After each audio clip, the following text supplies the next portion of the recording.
जिले के बासा गांव में बीते दिन हुए बीभत्स हत्याकांड में आज तीनों मृतकों के शव लेकर परिजनों ने दमोह सागर स्टेट हाईवे पर जाम लगा दिया। परिजनों की मांग थी कि मृतक होमगार्ड सैनिक रमेश विश्वकर्मा के वारिस को अनुकंपा नियुक्ति और परिवार को उचित मुआवजा के साथ आरोपियों के घरों पर बुलडोजर चलाया जाए। मौके पर पहुंचे कलेक्टर और एसपी ने उनका उचित समाधान किया, तब जाकर अंतिम संस्कार हुआ।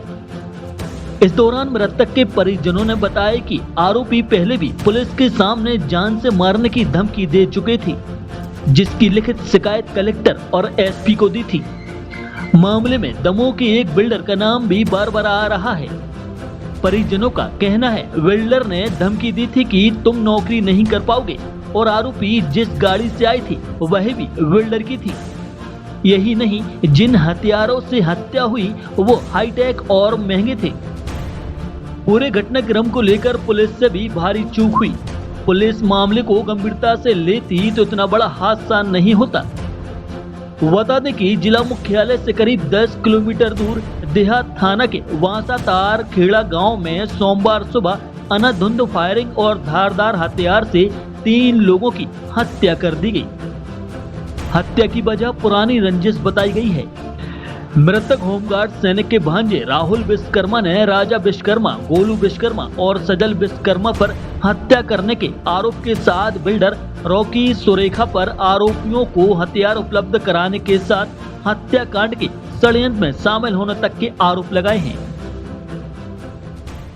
छोटी छोटी घटना होती कोई बात नहीं थी, लेकिन 3 मौत होना और नगर सैनिक का, ठीक है, वो भी पुलिसकर्मी थे सरकारी, तो यदि उन पे मारा गया है तो कार्रवाई होनी चाहिए। 2 स्टूडेंट थे, एक आर्मी की तैयारी कर रहा था, एक पुलिस की तैयारी कर रहा था, दोनों कोचिंग पढ़ने जा रहे थे।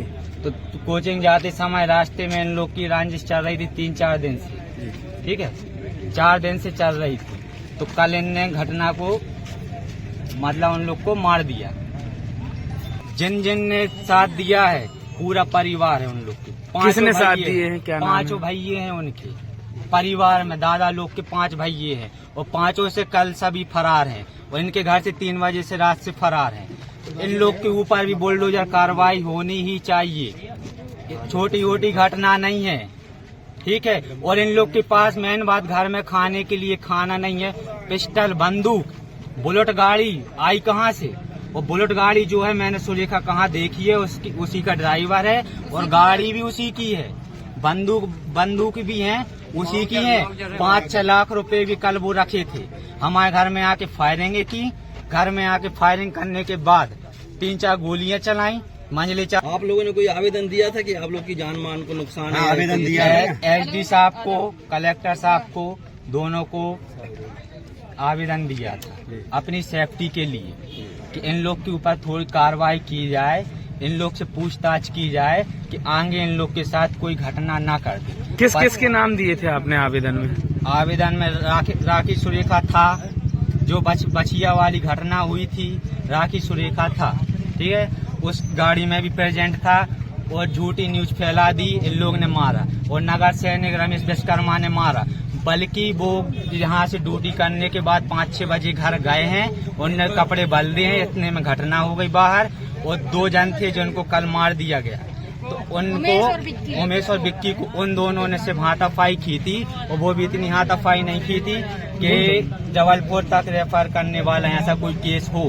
जबलपुर रेफर इन लोगों ने करवाया, हम लोग के ऊपर कार्रवाई और बढ़ जाए, उल्टा केस कर दिया। घर में माफी मांग के गए, बछड़ा चढ़ाने, गाड़ी चढ़ाने के ऊपर माफी मांग के गए, लेकिन वहाँ जाके कोतवाली में जाके गाड़ी खड़ी कर दी और वहाँ जाके धमकी दी, रमेश विश्वकर्मा तुम अब यहाँ से नौकरी करके दिखाओ, अब तुम यहाँ बस स्टैंड से निकल के दिखाओ।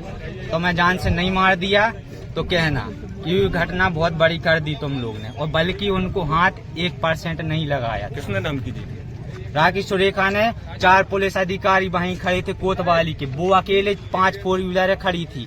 कैमरा में आज भी वो उस दिन का फुटेज देख सकते हो, कितनी गाड़ियां खड़ी थी, कितने आदमी थे। और नगर सैनिक सिर्फ केवल एक ही जन थे, एक ही जन बस गए थे यहाँ से अपनी रिपोर्ट लिखवाने। और एक उन्हीं से बोला था, धमकी दी उन्हीं ने, राखी सुरेखा ने, तो मैं यहाँ नौकरी करके दिखवा दूँ।